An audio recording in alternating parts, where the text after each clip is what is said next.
नमस्कार दोस्तों, बहुत बहुत स्वागत करता हूं आप सभी का आपके अपने चैनल बीकॉम कॉर्नर के ऊपर। इन दिनों हम लोग बात कर रहे हैं इनकम टैक्स को लेकर के, और इनकम टैक्स के अंदर हम लोग करीब करीब 50% सिलेबस कंप्लीट कर चुके हैं, जिस कड़ी में हम लोगों ने लास्ट टाइम आपका one of the important chapter income under the head house property को कंप्लीट किया था। उम्मीद करता हूं हाउस प्रॉपर्टी तक आप सभी ने तमाम क्लासेस अटेंड कर ली होगी। आज की क्लास के दरमियान हम लोग एक और नए चैप्टर को शुरू करने वाले हैं, जिसका टाइटल रहेगा income under the head capital gain. One of the important chapter रहेगा, तो उम्मीद करता हूं आप सभी इस क्लास के दरमियान मेरे साथ आखिरी तक जरूर जुड़े रहेंगे, और अगर आपको कंटेंट यूजफुल लगता है तो इस वीडियो को लाइक करके अपने दोस्तों के साथ शेयर जरूर करेंगे। बहरहाल विदाउट वेस्टिंग द टाइम चलिए शुरू करते हैं। माय डियर फ्रेंड, जैसा कि आप सभी को मैंने इनिशियल डेज ही में ही बता दिया था, यहां पे जब भी आप लोग हेड्स ऑफ इनकम की बात करते हैं तो टोटल 5 हेड होते हैं इनकम को लेकर के। अगर आप लोग इनकम टैक्स एक्ट 1961 के अकॉर्डिंग बात करते हैं तो पहला हेड आपका सैलरी रहने वाला है, सेकंड हेड आपका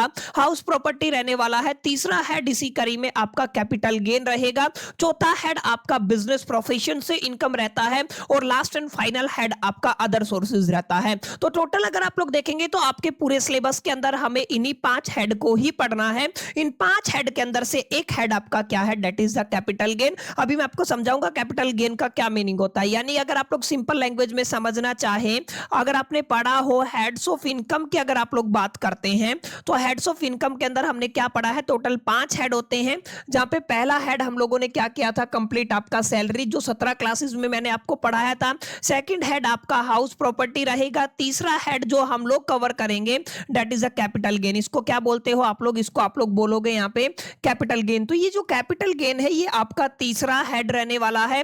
चौथे नंबर पे हम लोग प्रॉफिट एंड गेन की बात करेंगे from the business and the profession, and पांचवें नंबर पे हम लोग अदर सोर्सेज की बात करने वाले हैं। क्लियर? तो आपको याद क्या रखना है, आपको याद ये रखना है कि यहां पे इस लिस्ट के अंदर अगर आप लोग ध्यान देंगे तो सैलरी हम लोग कंप्लीट कर चुके हैं, हाउस प्रॉपर्टी लास्ट टाइम हम लोगों ने कंप्लीट किया है। आज हम क्या शुरू करने वाले हैं, कैपिटल गेन शुरू करने वाले हैं। तो कैपिटल गेन अपने आप में तीसरा हेड रहेगा, या वन ऑफ द हेड है इनकम को लेकर के। जब भी आप लोग इनकम की बात करते हैं, जब भी आप लोग टोटल इनकम कैलकुलेट करते हैं, तो इनकम टैक्स एक्ट 1961 के अकॉर्डिंग हमें केवल इन 5 हेड को मिलाकर के ही इनकम को कैलकुलेट करना होता है। जब भी आप कैपिटल गेन की बात करते हैं, अगर आप लोग ध्यान देंगे तो यहां पे काफी इंपॉर्टेंट शब्द आ रहा है, जिसको आप लोग क्या कह रहे हैं, इसको हम लोग कैपिटल गेन कह रहे हैं। आपको थोड़ा ध्यान देना है, यहाँ पे 2 अलग अलग शब्द है। पहला आपका शब्द क्या है, कैपिटल, और यहाँ पे जो कैपिटल का मतलब है ना वो अपना एसेट रहेगा, और गेन को आप लोग यहाँ पे एक और शब्द से रिप्लेस कर सकते हो, दैट इज द प्रॉफिट, फायदा, नफा जिसको कहते हो ना, वो हो जाएगा प्रॉफिट। यानी कि अगर आप लोग सिंपल लैंग्वेज में कहना चाहे तो सिंपल लैंग्वेज में क्या कह सकते हैं कि सर जब भी आप लोग कैपिटल गेन की बात करेंगे तो यहां पे हम उस प्रॉफिट को लेकर के चलेंगे जो हमें एसेट्स को सेल करने से मिला है। क्लियर है? आप लोगों ने क्या किया है, एसेट को बेच दिया है। ठीक है? एसेट को बेचने के बाद जो आपको प्रॉफिट हुआ वो किस हेड के अंदर चला जाएगा, कैपिटल गेन के हेड के अंदर चला जाएगा। एक इंपॉर्टेंट बात और याद रखनी है, इनकम टैक्स के अकॉर्डिंग जिन भी लोगों ने, जो भी लॉ मेकर्स है, उन्हें सेल शब्द को यहां से हटा करके एक शब्द यहां पे हम लोग यूज करने वाले हैं, दैट इज द ट्रांसफर। तो जब भी आप लोग इनकम टैक्स एक्ट पढ़ेंगे और स्पेसिफिकली कैपिटल गेन पढ़ेंगे तो आपको याद क्या रखना है, ट्रांसफर का मतलब हमारे पास जो एसेट था उसको हम लोगों ने सेल कर दिया है। क्लियर? ये थोड़ा आपको ध्यान में रखना है। और एक अगर बुनियादी तौर पे अगर आप लोग इन दोनों शब्दों की बात करते हैं, माने अगर मैं कहूं आपको गेन और दूसरा शब्द हमने क्या कहा है, प्रॉफिट कहा है, अगर आप लोग अकाउंटिंग के पॉइंट ऑफ व्यू से देखें, यानी कि इनकम टैक्स के अलावा अकाउंटिंग के पॉइंट ऑफ व्यू से देखें, तो गेन अपने आप में एक डिफरेंट टर्म होता है और प्रॉफिट अपने आप में एक डिफरेंट टर्म होता है। अगर आपको याद हो तो हमने पढ़ा था प्रॉफिट हमें होता है जिस सिचुएशन के अंदर, जिन प्रोडक्ट्स के अंदर हम लोग डील करते हैं, यानी कि हम जिसको क्या कहते हैं सिंपल लैंग्वेज में बिजनेस एक्टिविटी, हमारी बिजनेस एक्टिविटी से जो भी हमें फायदा होता है ना उसको क्या कहते हैं, उसको प्रॉफिट कहते हैं। जैसे अगर मेरा काम है लेट अस से कि मैं कोई किताब का पब्लिकेशन हूं, ठीक है, अगर हम लोग किताबें पब्लिश करते हैं तो मेरा जो डेली बेसिस पे जो मेरा बिजनेस की एक्टिविटी क्या है, किताब को उसे बेच करके मेरे को पैसा आएगा, वहां पे जो प्रॉफिट होएगा। क्लियर है? लेकिन अगर मैंने ऐसा कोई नॉन रिकरिंग नेचर का कोई एसेट बेच दिया है तो उस केस में जो मेरे को होगा दैट इज द गेन। तो अगर आप लोग अकाउंटिंग के पॉइंट ऑफ व्यू से बात करते हैं तो ये दोनों चीजें डिफरेंट होती हैं, लेकिन आप याद कर लीजिएगा जब भी आप लोग कैपिटल गेन की बात करेंगे इनकम टैक्स के अंदर तो हम लोग इन दोनों शब्दों का कंबाइन इस्तेमाल करने वाले हैं। क्लियर? तो यहां से आपको थोड़ा ध्यान में आया होगा। एक इंपॉर्टेंट बात और, कैपिटल गेन के अंदर हम लोग कौन से सेक्शन में डील करने वाले हैं, सॉरी सेक्शन 45 में डील करेंगे। कहां पे डील करेंगे हम लोग? सेक्शन 45 में। ये आपको थोड़ा ध्यान में देना, ठीक है। तो आप लोग क्या पढ़ने वाले हैं? सेक्शन 45 तक या 45 से यहां पे हमारी शुरुआत होगी। जैसे अगर आप लोग हाउस प्रॉपर्टी की बात करते हैं तो हाउस प्रॉपर्टी को अगर आपको याद हो तो हम लोगों ने सेक्शन 22 से लेकर के और सेक्शन 27 को पढ़ा था, और इन तमाम सेक्शंस के अंदर 22 से 27 के अंदर आपका हाउस प्रॉपर्टी निपट गया था। ऐसे ही अगर आप लोग income from the capital gain की बात करेंगे तो ये कहां से चार्जेबल होगा? अंडर द सेक्शन 45 पे, यानी कि आपका जो सेक्शन 45 है उसके अंडर आपका क्या रहेगा? आपका कैपिटल गेन इज चार्जेबल, ठीक है। ये आप लोगों को थोड़ा याद रखना है। अगर आप लोग डेफिनेशन की बात करते हैं, डेफिनेशन अगर आप ध्यान देंगे तो थोड़ा डिटेल में जाएंगे, लेकिन आपको एक मोटा मोटा आइडिया लग गया होगा। एसेट्स को सेल करना है, ट्रांसफर करना है, यानी कि लो की लैंग्वेज में, और यहां पे जो आपको प्रॉफिट होगा ना वो क्या कहलाएगा? वो आपका कैपिटल गेन कहलाएगा। अब काफी अहम बात मैं आपको बताने वाला हूं जिसको आपको नोट करना है। यहां पे अगर आप लोग देखेंगे capital gain is the one of the 5 heads of the income. ये मैं आपको बता चुका हूं, 5 हेड है, 5 में से एक हेड आपका क्या है? कैपिटल गेन रहने वाला है। अगर आप लोग किसके अंडर बात करते हैं? इनकम टैक्स एक्ट 1961 की बात करते हैं। यहां पे ध्यान दीजिएगा, कैपिटल गेन अराइज होता है जब कोई भी व्यक्ति, कोई भी पर्सन ट्रांसफर कर देता है किसी भी कैपिटल एसेट को। एक इंपॉर्टेंट शब्द आ रहा है, हमने क्या किया है? किसी भी कैपिटल एसेट को ट्रांसफर किया है। ट्रांसफर का मतलब यहां पे मैं पहले भी क्लियर कर चुका हूं, हम लोगों ने उसको क्या कर दिया है?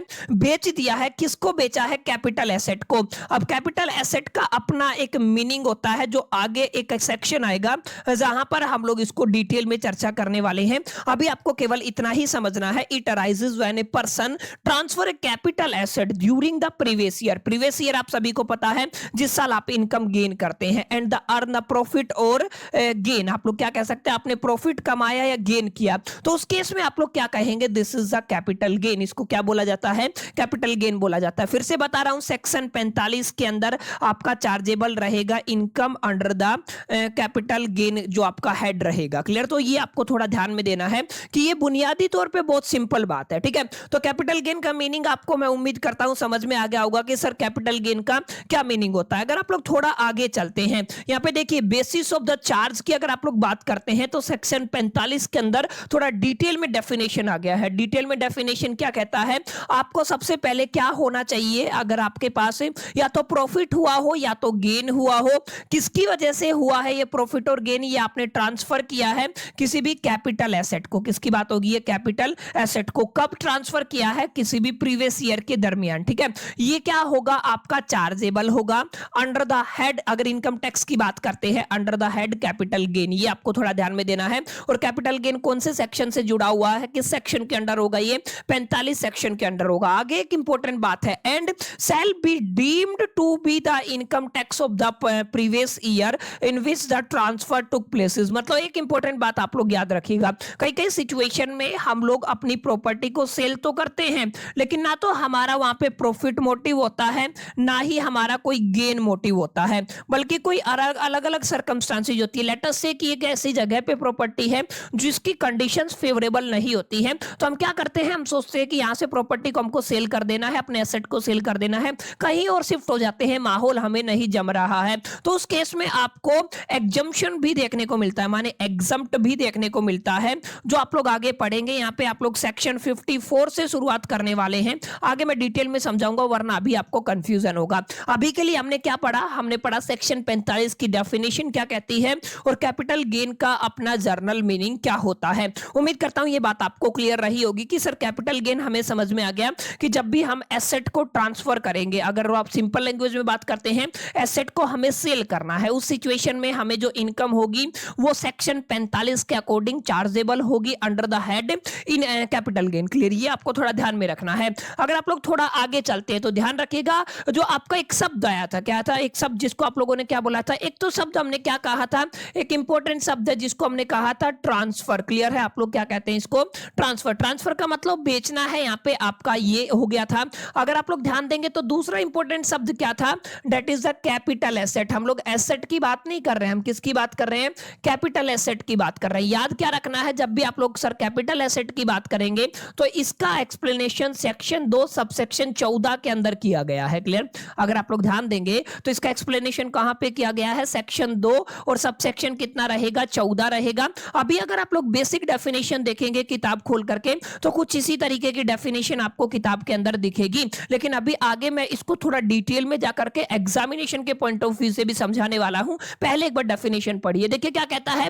Capital asset means property of any kind. ये काफी इंपॉर्टेंट शब्द है, क्लियर है।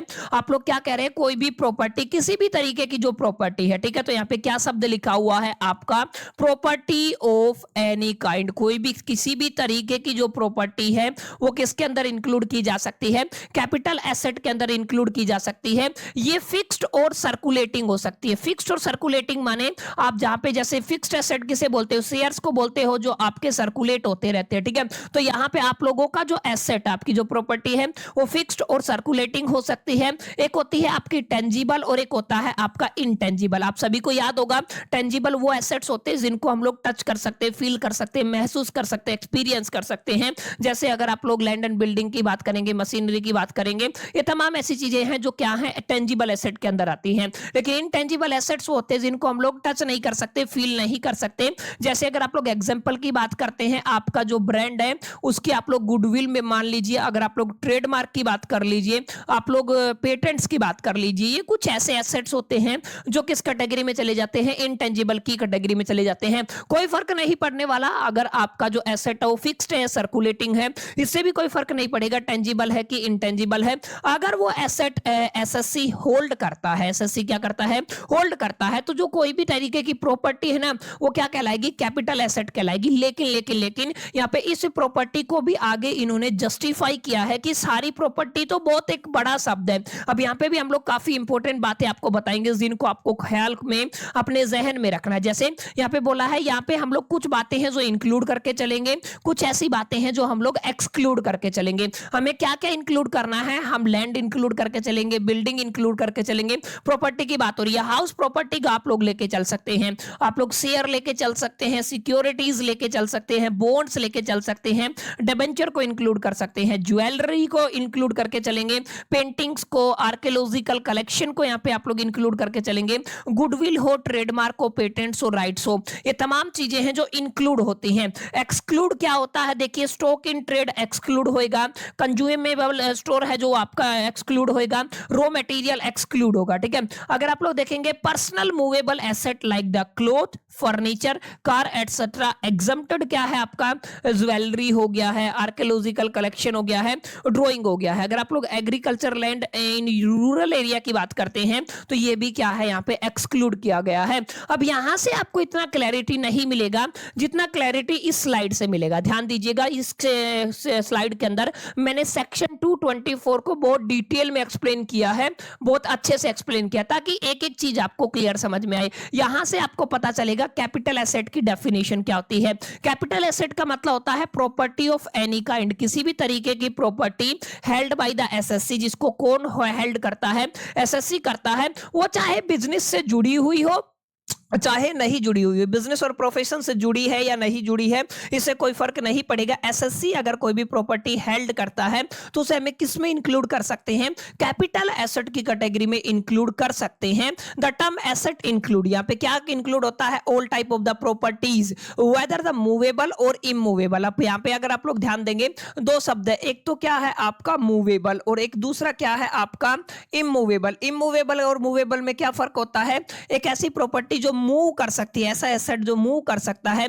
जैसे अगर आपके पास लैपटॉप है तो वो मूव कर सकता है, ठीक है ना, तो ये किसके अंदर आ जाएगा, मूव के अंदर। लेकिन अगर आप लोग इमूवेबल की बात करते हैं तो आप लोग किसकी बात कर सकते हैं, लैंड एंड बिल्डिंग की बात कर सकते हैं। तो ये आपको थोड़ा ध्यान में देना है, क्लियर। ये काफी इंपॉर्टेंट शब्द है जिस पर आपको गौर फरमाना है। कैपिटल एसेट अपने आप में क्या होता है, कोई भी property of any kind held by the assessee whether it is connected with the business और ए प्रोफेशन और not, that it doesn't mean, आगे क्या दिखा हुआ, एसेट इंक्लूड करके चलता है हर एक तरीके की प्रॉपर्टी, चाहे वो आपकी मूवेबल हो चाहे वो क्या हो आपकी इमूवेबल हो, क्लियर है। ये आपको थोड़ा ध्यान में देना है। अब मूवेबल के अंदर आप लोगों ने दो कैटेगरी बना देनी है, एक बिजनेस पर्पस वाली मूवेबल प्रॉपर्टी और दूसरा क्या होगा, पर्सनल पर्पस वाली। अब बिजनेस पर्पस के अंदर आप लोग देखिए, जैसे अगर आपने एयर कंडीशनर लगाया हुआ है, लैपटॉप है, कार है, मशीन है, ये सब क्या है, मूवेबल है। लेकिन ये अगर बिजनेस पर्पस से है तो ये सब किसके अंदर आ जाएंगी, ये आपकी capital asset sorry capital gain के अंदर आ जाएंगी। जाएंगी, ठीक है। इनसे जो इनकम होगा वो किस में जाएगा, कैपिटल गेन के अंदर जाएगा। क्लियर, ये आपको थोड़ा ध्यान में देना है। लेकिन अगर आप लोग पर्सनल पर्पस की बात करते हैं, all type of the movable asset are not part of a capital asset. किसका पार्ट नहीं है, कैपिटल एसेट का पार्ट नहीं। अगर आपके पास पर्सनल यूज की चीजें हैं, जैसे पिछले स्लाइड में हमने बताया, अगर आपके पास कपड़े हैं तो अगर आप लोग इनको सोल्व करते हैं, एसेट है नहीं, ये इंक्लूड नहीं होंगे। माने पर्सनल पर्पज के लिए जो भी चीजें आपके पास हैं, अगर आप उनको ट्रांसफर करते हैं और उनसे जो पैसा आता है वो यहाँ पे कैपिटल गेन के हेड के अंदर नहीं आएगा। कुछ एक्सेप्शन है जिनको आपको याद रखना है, 6 केसेज आप सभी के सामने हैं। ज्वेलरी को इंक्लूड किया जाएगा, आर्कियोलॉजिकल आर्टिकल्स को इंक्लूड किया जाता है, ड्राइंग और पेंटिंग्स को इंक्लूड किया जाता है, स्कल्पचर को इंक्लूड किया जाता है, और any work of the art, कोई भी आर्ट है उसको इंक्लूड किया जाता है। माने ये सारी चीजें पर्सनल यूज के अंदर भी हैं, लेकिन फिर भी इनसे जो इनकम होगी वो किस में जाएगी, कैपिटल गेन वाले हेड के अंदर जाएगी। बाकी इनके अलावा जो बच गया, जो भी मूवेबल एसेट है जो पर्सनल यूज में आ रहा है, पर्सनल यूज में अगर आप लोग लेते हो तो उस केस में आप लोग क्या कहेंगे, यहां से अगर इनकम होती है, यहां से सेल करने के बाद, ट्रांसफर करने के बाद अगर पैसा आता है तो वहां पे वो कैपिटल गेन के हेड के अंदर नहीं जाएगा। क्लियर, तो प्रॉपर्टी मूवेबल भी हो सकती है, इमूवेबल भी हो सकती है। मूवेबल में आप बिजनेस पर्पज वाले की बात करेंगे और आपके पर्सनल पर्पज वाले की बात करेंगे। अगर आप लोग इमूवेबल की बात करते हैं तो इमूवेबल के अंदर जैसे अगर आप लोग के चाहे वो आपका पर्सनल यूज में ले रहे हो चाहे बिजनेस यूज में ले रहे हो, अगर इमूवेबल प्रॉपर्टी है तो सब किस में इंक्लूड होगी माय डियर फ्रेंड्स, वहां से अगर कोई इनकम होती है तो कैपिटल गेन के हेड के अंदर ही जाएगी। इमूवेबल के केस में कोई ज्यादा आपको हेडक लेने की जरूरत नहीं है। क्लियर, तो बहुत बेसिक सी डेफिनेशन मैंने आज की क्लास के दरमियान आपको समझाई है। जब भी आप लोग कैपिटल गेन की बात करेंगे तो कुछ बातें हैं जिनका ख्याल अगर आप लोग रखते हैं तो कैपिटल गेन अपने आप में बहुत आसान चैप्टर हो जाता है। अब यहाँ पे नोट करके कुछ इंपॉर्टेंट बातें आप लोग ध्यान रखिएगा। मूवेबल इमूवेबल से अलग ये नोट आप लोगों को डालना है। क्या कहता है, capital asset do not include stock in trade. याद रखिएगा, अगर आप लोग स्टॉक इन ट्रेड करते हैं तो ये कहां पे इंक्लूड नहीं होगा, कैपिटल एसेट्स के अंदर इंक्लूड नहीं होगा। अगर आपके पास कोई रूरल एग्रीकल्चर लैंड है तो वहां पे ये इंक्लूड नहीं होगा। अच्छा, 6.5 गोल्ड बॉन्ड आया था 1977 में, 7% गोल्ड बॉन्ड आया था 1980 में, नेशनल डिफेंस गोल्ड बॉन्ड आया था 1990 में, सॉरी 1980 में, एंड स्पेशल बैरियर बॉन्ड 1991 में आया था। उसके बाद अगर आप लोग देखेंगे गोल्ड डिपॉजिट बॉन्ड इशू हुआ था आपका कब, 1919 में, ये 1999 में यानी कि 1999 में। कुछ ऐसे एग्जांपल हैं जो किसके अंदर नहीं आएंगे, किस हेड के अंदर नहीं आएंगे, ये कैपिटल गेन वाले हेड के अंदर नहीं आएंगे। इस बात का आपको ख्याल रखना है। क्लियर है, ये कुछ है एक्सेप्शन जो आपकी लिस्ट से बाहर रहने वाले हैं, ये आपको थोड़ा ख्याल में रखना, ठीक है। ये काफी इंपॉर्टेंट बात है जो यहाँ पे लिखा हुआ है आपका stock in trade. Stock in trade का मतलब जो भी बिजनेस पर्पज से कोई भी आप लोगों ने स्टॉक खरीदा, जैसे जो आपका एक तरीके से सुनार होता है, उसका काम क्या होता है, सोने से चीजें बनाना और उनको बेचना। तो वहां पे अगर वो 2-4 किलो सोना खरीदता है तो एसेट है, मूवेबल एसेट है,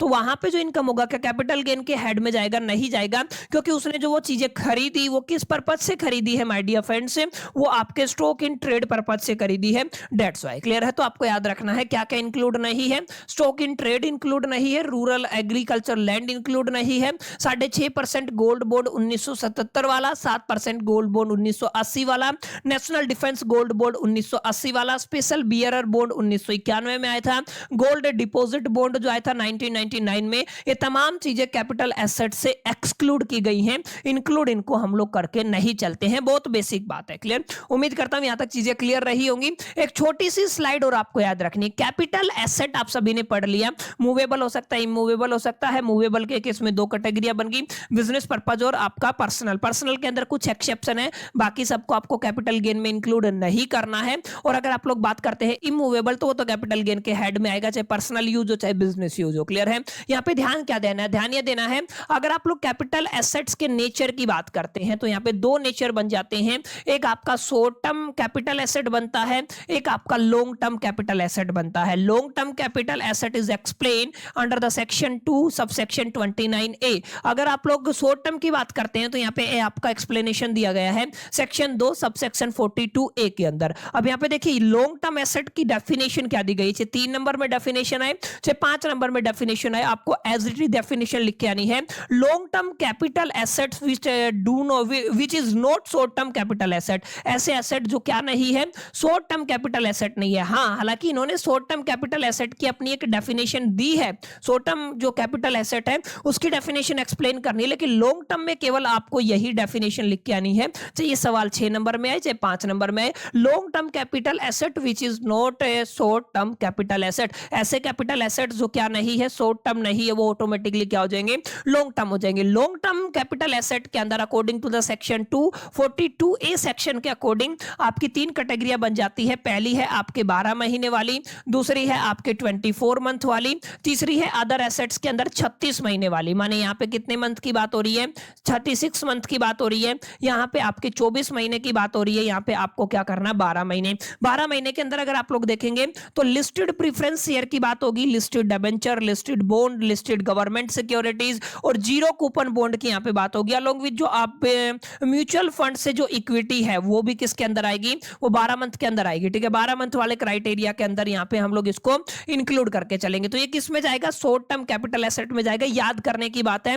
और लिस्टेड जो इक्विटी शेयर है, इक्विटी शेयर हो, लिस्टेड प्रेफरेंस शेयर हो, ये तमाम चीजें कहां पे आ जाएंगी, 12 मंथ वाली कैटेगरी के अंदर आ जाएंगी, शॉर्ट टर्म कैपिटल एसेट के अंदर। अगर आप लोग 24 मंथ की बात करते हैं तो यहाँ पे नॉन लिस्टेड शेयर्स आ जाएंगे, नॉन लिस्टेड प्रेफरेंस शेयर आ जाएगा और लैंड एंड बिल्डिंग। सबसे इंपॉर्टेंट ज्यादा सवाल आपको लैंड एंड बिल्डिंग से मिलेगा। तो 24 मंथ के अंदर वाला क्राइटेरिया है और यहाँ पे क्या दिया गया, शॉर्ट टर्म कैपिटल एसेट। अगर आप लोग अदर एसेट के अंदर म्यूचुअल फंड की बात कर लीजिए, नॉन लिस्टेड बॉन्ड की बात कर लीजिए, नॉन लिस्टेड डिबेंचर की बात कर सकते हैं, नॉन लिस्टेड गवर्नमेंट सिक्योरिटीज और कैपिटल एसेट्स, ये तमाम चीजें कहां पे आ जाएंगी, 36 मंथ वाले में आ जाएंगी। ये आपको थोड़ा ध्यान में देना। 24 month if the transfer on और आफ्टर 23/7/2024, ये केस आपको याद रखना है। और 36 मंथ वाले के अंदर अगर आपका ट्रांसफर हुआ बिफोर द 23/7/2024, तो ये प्रोविजन है जिनको आपको याद रखना है। तो यहाँ पे हमने क्या सीखा, कुछ इंपॉर्टेंट बातें सीखी हैं, कोई ज्यादा डिफिकल्ट टास्क हमने नहीं देखा। हमने देखा एग्जैक्टली जो आपका सेक्शन 45 है वो क्या कहता है,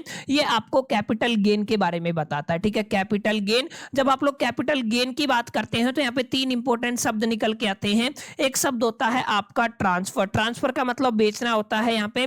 उसके बाद हमने देखा कैपिटल एसेट्स, तो कैपिटल एसेट का क्या मीनिंग होता है, कितने तरीके से आप लोग उसको क्या करते हैं, एक्सप्लेन करते हैं। कैपिटल एसेट्स के नेचर की भी हम लोगों ने बात की कि यहाँ पे एक लॉन्ग टर्म में आ जाएगा, एक किस में आ जाएगा, शॉर्ट टर्म में आ जाएगा। तो लॉन्ग टर्म की क्या कैटेगरी बनती है, शॉर्ट टर्म की क्या बनती है, कुछ एक्सेप्शन भी माय डियर फ्रेंड्स हम लोगों ने आज की क्लास के अंदर देखे। कोई इतना ज्यादा डिफिकल्ट चैप्टर रहने वाला है नहीं, बिल्कुल आसान सा चैप्टर है। बुनियादी तौर पे आज की पहली क्लास, इंट्रोडक्शन क्लास, जहां पे हमने क्या क्या चीजें सीखी, हम लोगों ने बेसिक चीजें सीखी कि कैपिटल गेन का बेसिक मीनिंग क्या रहने वाला है। हमने सीखा कैपिटल गेन के अंदर सेक्शन 45 की डेफिनेशन क्या है। हम लोगों ने सीखा कैपिटल एसेट का मीनिंग क्या होता है, सेक्शन 2 सब सेक्शन 14 के अकॉर्डिंग क्या इंक्लूड करना है, क्या एक्सक्लूड करना है। कैपिटल एसेट सेक्शन 2 सेक्शन 14 के अकॉर्डिंग डिटेल में मैंने एक्सप्लेनेशन दिया कि क्या इंक्लूड है, क्या एक्सक्लूड है, क्या बिजनेस पर्पज है, क्या पर्सनल पर्पज है, क्या इमूवेबल होता है। उसके बाद मैंने एक नोट लिखवाया है जहां पे हम लोग इन तमाम चीजों को यहाँ पे इंक्लूड नहीं करके चलेंगे कैपिटल एसेट के अंदर। फिर हमने देखा नेचर ऑफ कैपिटल एसेट क्या होता है, शॉर्ट टर्म कैपिटल एसेट के अंदर क्या क्या इंक्लूड करना है, लॉन्ग टर्म के अंदर क्या क्या करना है, सेक्शन 242 ये क्या है और सेक्शन 229 ये क्या है। तो माय डियर फ्रेंड्स, ये छोटा सा लेक्चर था जो इंट्रोडक्शन लेक्चर था। उम्मीद करता हूं आप सभी को पसंद आया होगा। क्लास कैसी लगी कमेंट करके जरूर बताइएगा। बाकी मेरे साथ अंत तक बने रहने के लिए आप सभी का बहुत बहुत धन्यवाद। चलिए मिलते अगले पार्ट के अंदर, जब तक के लिए मैं तो सोल दी बस, कीप लर्निंग।